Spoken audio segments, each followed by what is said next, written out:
Hey everybody, I hope you've been having a really good week at your field placement. I apologize for my late video. I've had a lot going on at the Mason place this week. I'm going to talk about conflict for my topic because there has been a lot of conflict this week at the shelter and at the Mason place.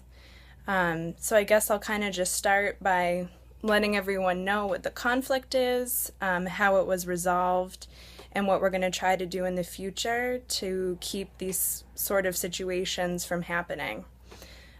So this week, two of the residents that I work with at the Mason place were not directly involved, but were a part of a resident in the shelter being beat up. This all came about as one of my residents' girlfriends had her wallet stolen in the shelter. And the resident who I work with and his girlfriend kind of started some drama in the shelter. And this resulted in two other residents getting involved with the situation. The person who was accused of stealing the wallet was taken off property and was beaten up. He was actually stripped to his underwear. And so what ended up happening is everyone who was involved in the fight was over the age of 18. So the victim has decided that he is going to press charges.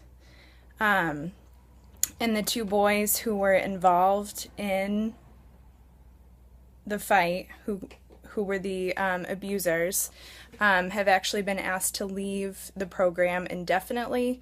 They're not allowed to access the day program in the shelter. They're not allowed to use any of the outreach services. So at this point, they've been asked to leave and have left premises.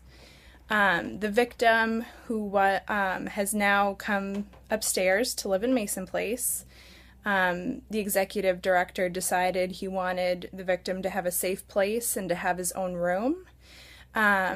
We did make sure that the victim received medical care, and the victim did have a concussion.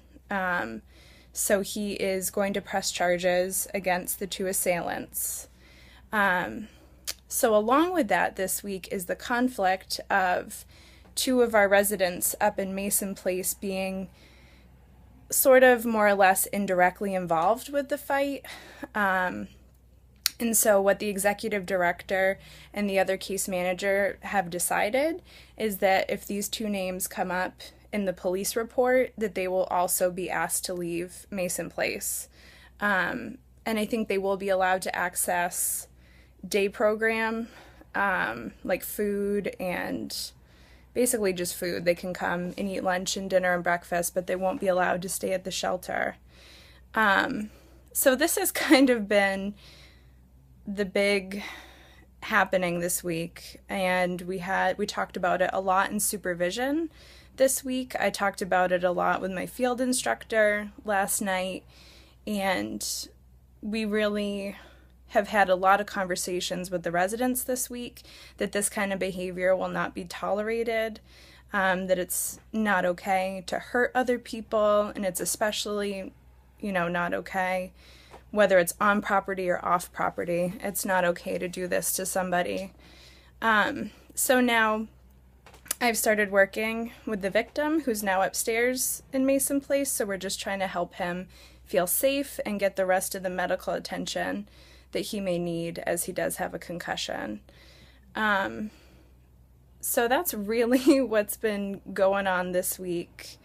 But hopefully the rest of the week has been pretty quiet, and the victim has come forward and said he does feel safe up in Mason Place. So we're just really trying to help him and advocate for him at this point. And luckily, the two boys who were the perpetrators are no longer at the shelter, so the victim does not have to worry about his safety in that regard. I'm hoping today will be a little less eventful, but yeah, it was very interesting and quite the learning experience this week to see how to do an incident report, to talk about it in supervision, and to really reach out to the victim and help him in any way that he needed. But yeah, I hope everyone had a really good week, and I will talk to you guys in a couple weeks. Bye.